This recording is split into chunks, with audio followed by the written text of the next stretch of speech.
Hey, what's up? This is Joe. I wanted to make this video to share with you some tips and tricks to save money on the road. Basically, when I meet a lot of people, their first question is, how are you doing this? Are you independently wealthy? How do you afford this kind of a lifestyle? I think a lot of people would probably be pretty surprised to learn that I'm able to do this as cheap as I am. There's a lot of things I've learned along the way to sort of cut my costs down to an absolute minimum in a lot of little ways, and those little ways really add up to a lot, you know, at the end of the day, the week, the month, and the year. I've never seen anybody independently wealthy come out on the road and try to live this way and be successful at it. I don't know why that is. I hope this video shows you that it's absolutely possible with very little money to make this work and be relatively comfortable. I mean, certainly there are sacrifices that I have to make that comes with the territory. You have to have self-discipline. In doing so, what it's allowed me to do is pursue a lot of my other passions in life, like learning other languages, traveling to other countries, as well as being an end in itself. I mean, as you'll see in the video, there's sometimes you see some of the most magnificent things when you're out here. So I hope you get something out of this video. Please hit me up in the comments if you have any questions. As usual, I've included an optional donate link in the drop box for anybody that might like to contribute to this project. Otherwise, thanks for watching, and we'll see you on the road.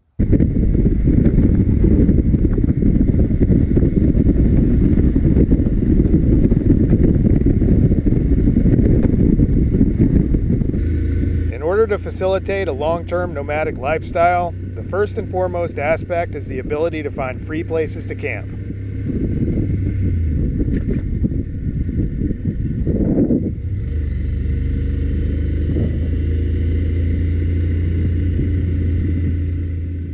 In looking for a spot, I'll generally pull up a satellite map of the area until I find a patch of undeveloped land. Next, I'll ride around the area and see if there's anything worth pursuing.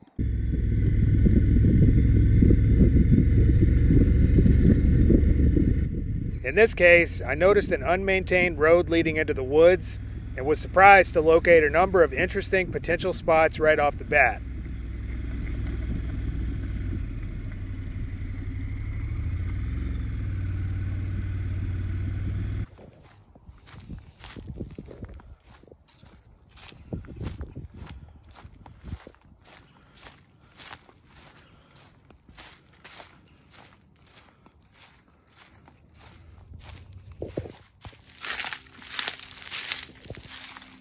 Because I can see a lot more when I'm walking as opposed to riding, I'll then park the bike and hike around until I can find a shady, level, and out-of-the-way place to set up.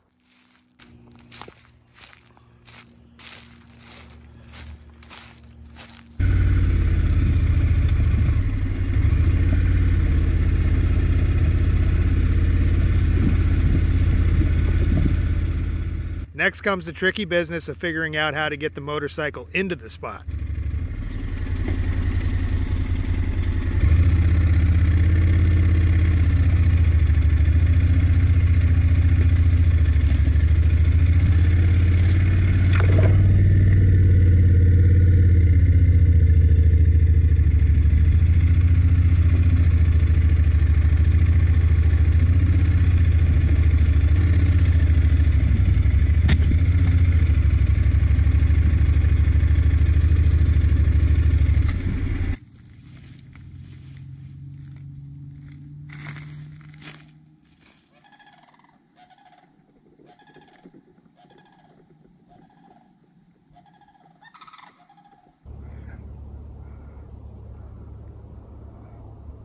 All right, so I'm out here bushwhacking, hiking around and seeing what's out here. Probably shouldn't be wearing a bright Hawaiian shirt, stomping around through the woods, but if anybody's got a line on any camo or jungle print Hawaiian shirts, please let me know. I've been looking for one because I love Hawaiian shirts because they stay cool.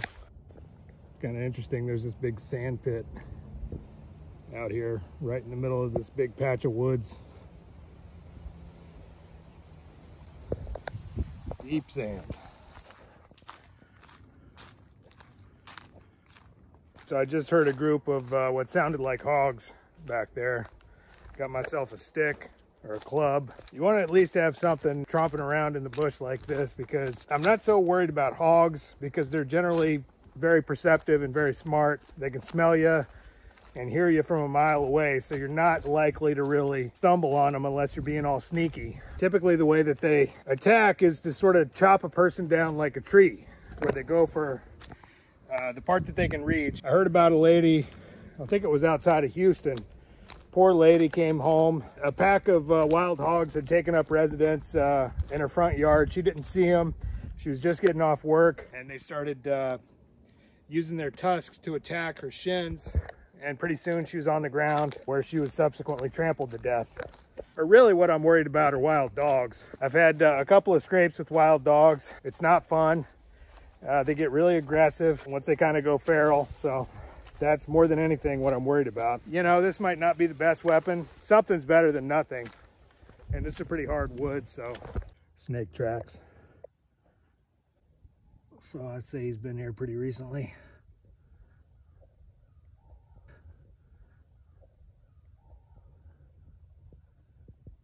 I was headed into those bushes right there. Ah!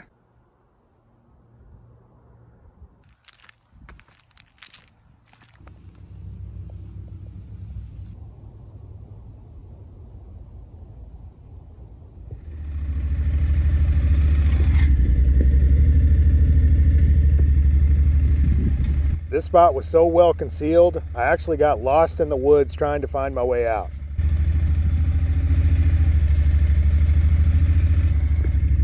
I'll point out here that although I already have a beautiful campsite, I'm always on the lookout for something else that might work as a backup.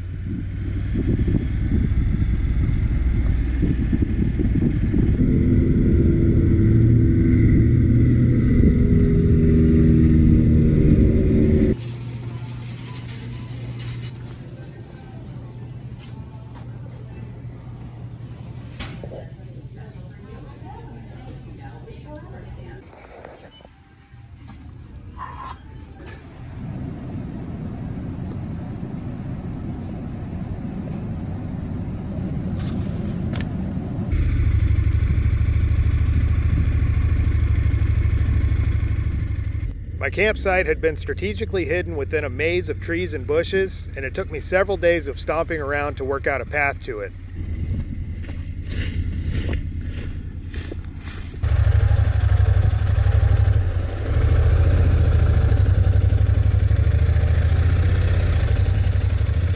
I don't normally leave my tent set up when I venture into town, but as difficult as this spot was to get to, I figured it was highly unlikely anybody would be stumbling upon it.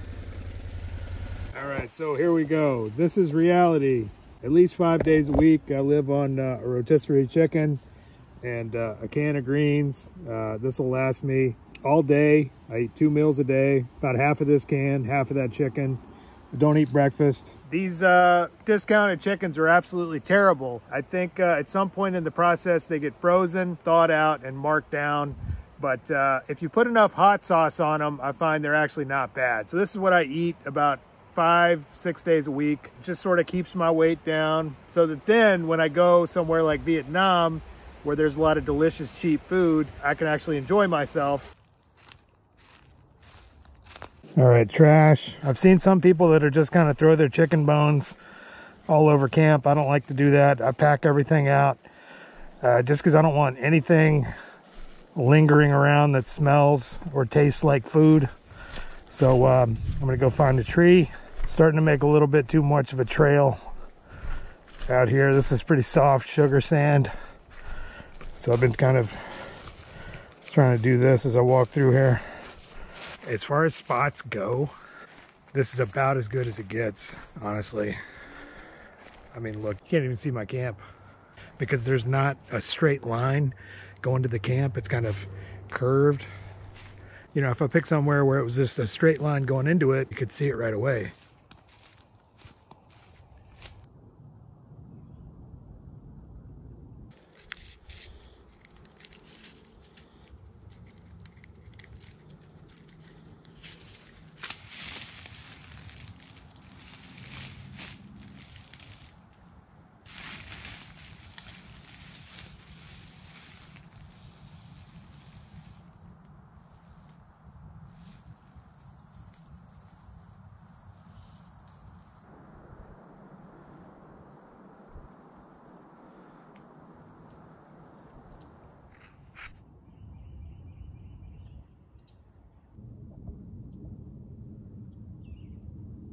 So one of the easiest ways to save money is to watch what you spend at the convenience store. When I first hit the road, I really had to crunch some numbers because I'm thinking my money's flying out the window. I'm not buying anything expensive.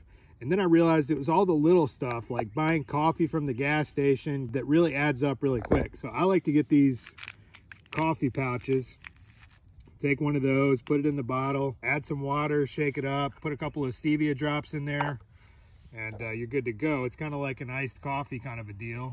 I mean, it's not as good as real coffee, but it's a hell of a lot cheaper.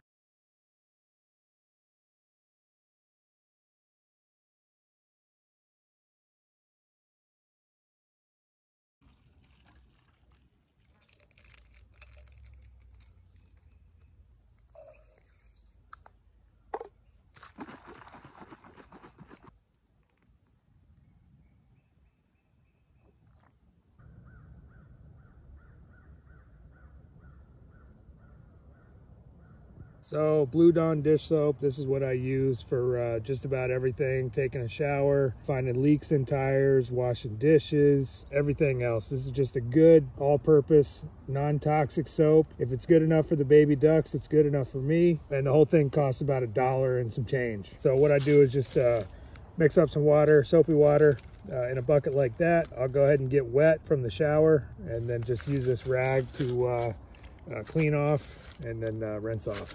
These big jugs work good for a shower because you got that tap right there. You can open and close it.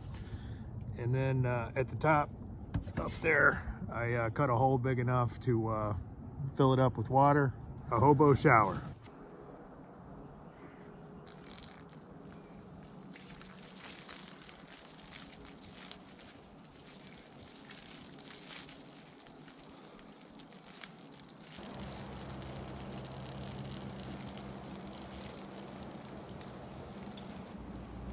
My Blue Dawn dish soap would come in handy yet again when I noticed the loss of pressure in my front tire.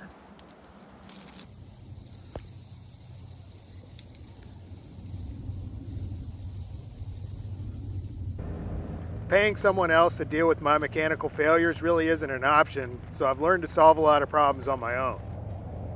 Amazingly enough, this is a first. That wasn't a nail, it was actually a little thorn. I've never seen a thorn make its way into a tire. That's crazy. All right, so this is a plug kit that I got from J&P Cycles. First time trying this. Obviously I'm not gonna break into my CO2 cartridges. I'll save those for out in the middle of nowhere somewhere. Take advantage of this air compressor while I'm here.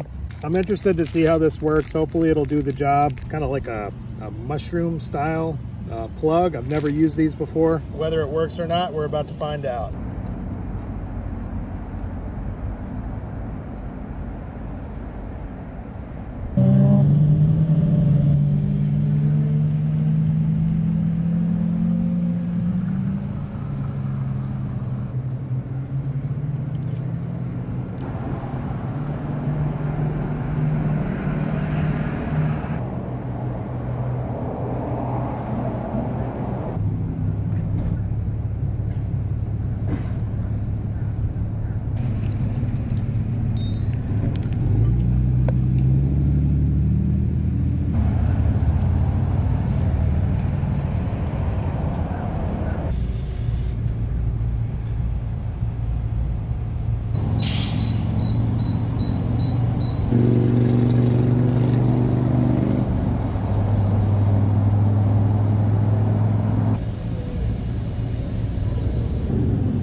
No idea whether this is going to work, but I guess we'll see how it holds up. 3 hours later. Just sprayed it with some soapy water, no bubbles, so I give this one a pretty good grade.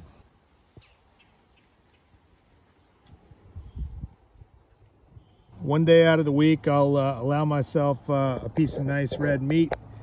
And it happened to be this one, thinly sliced ribeye. It was on sale. I got this cool wok that Dow gave me. Of course, I got my little stove right there. I hardly even use it just because I don't like it consumes a lot of time that I could be working on videos, and it's kind of a pain in the ass washing dishes. Usually on Wednesday night, I've already uploaded my video, and this is my kind of celebration for another project done in the bag. First step with this is to get this steak seasoned. It's been out of the refrigerator for a good 3 or 4 hours. Just got some, keep it really simple, pink Himalayan sea salt. Put it on from way up high so it evenly distributes the salt across the steak.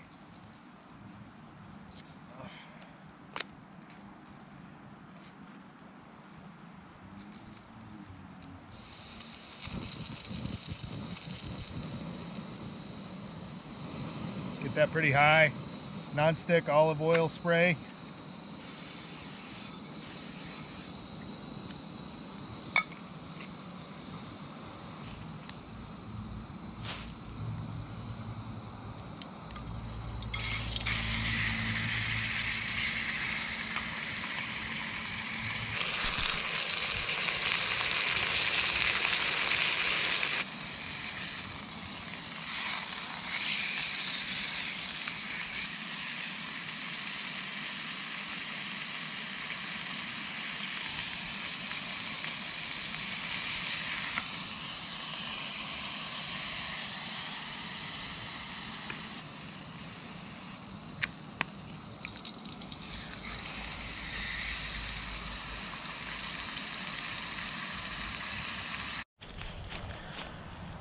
And there she is, Wednesday night steak.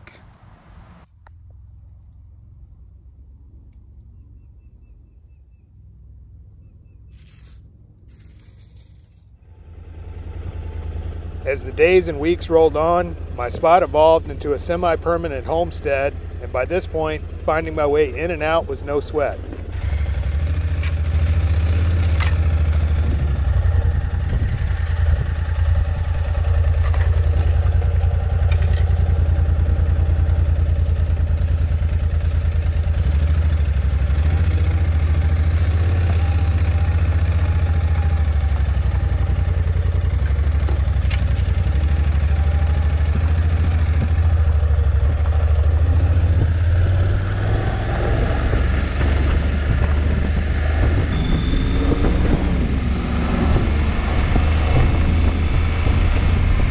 Undoubtedly, the best way to shop for clothes and stuff like that is to find a secondhand store. I try to support local, small business, independently owned guys. I don't like to support the big guys.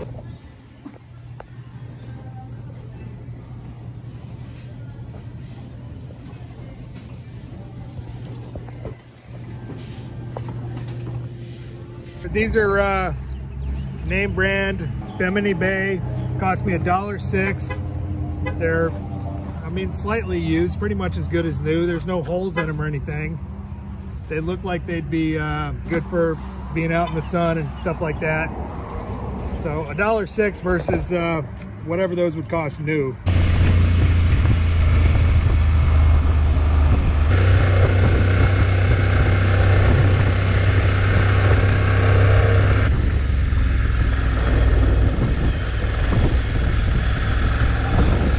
So another way to save money, I mean, I'll keep stuff going forever without replacing it. Anything nylon can be repaired beautifully with Gorilla Tape.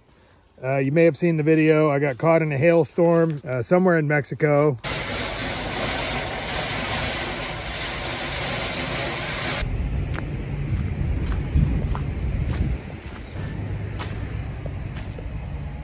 This is like a year ago, probably. This tape has been on here. The cover was only like 30 bucks, but you know, I like to keep stuff going as long as I possibly can because every little expense really makes a difference. Same deal on the tent. This is from where I had a tree branch fall through my tarp and my tent.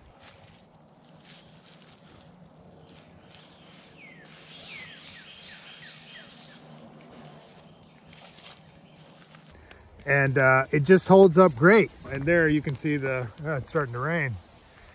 But yeah, same thing, Gorilla Tape. Here you can see I've got kind of sort of a semi-permanent homestead out here because I got this thing strung up nice. It's at a slope, so it's going that way. So I'm not getting water puddling on top of this because they do have a tendency to leak.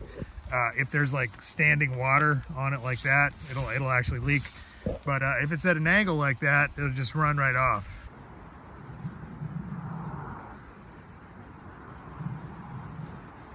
All right, so speaking of repairing stuff and keeping it going forever, this is an air pad, self-inflating. It's got a little piece of foam in between, so you open that valve and then the thing just automatically inflates. You give it a couple extra puffs. I've always been completely against any kind of air pad because they always pop. So I was always against them until I figured out how to repair it. So what I'll do when one of these starts to leak, once again, get my Blue Dawn dish soap and look for the bubbles. Typically, the first place I'll check is right around this valve. They tend to get pretty leaky around there where you got all these folds and stuff.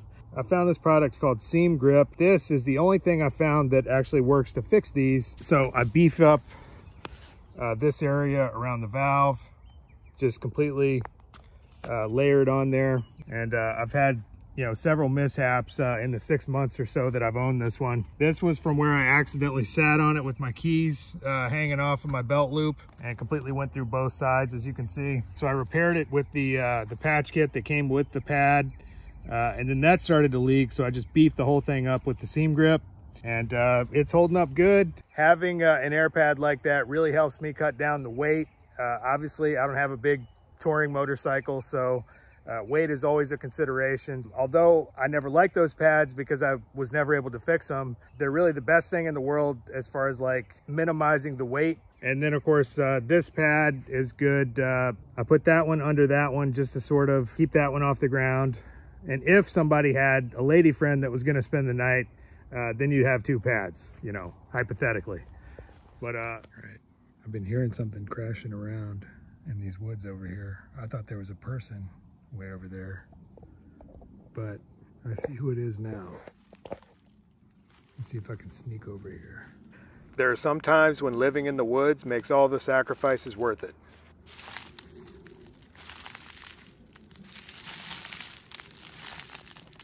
There he is. What a beauty. Try not to scare him too bad. But these guys are pretty loud. I don't know what the name of it is, but obviously it's a very, very big tortoise. That's basketball sized. They're so loud when they tromp around through these dry leaves and everything. It sounds just like a human being or a bear. He's a big one. I've got some fruit over there. I'm tempted to feed him, but I'm not gonna muck with it, man. This is wildlife.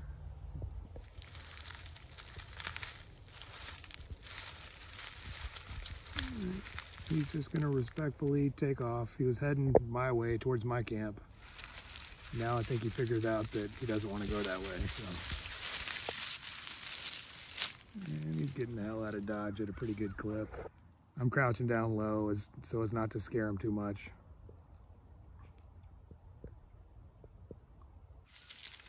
It's so incredible how big they get in Florida. That's a beauty.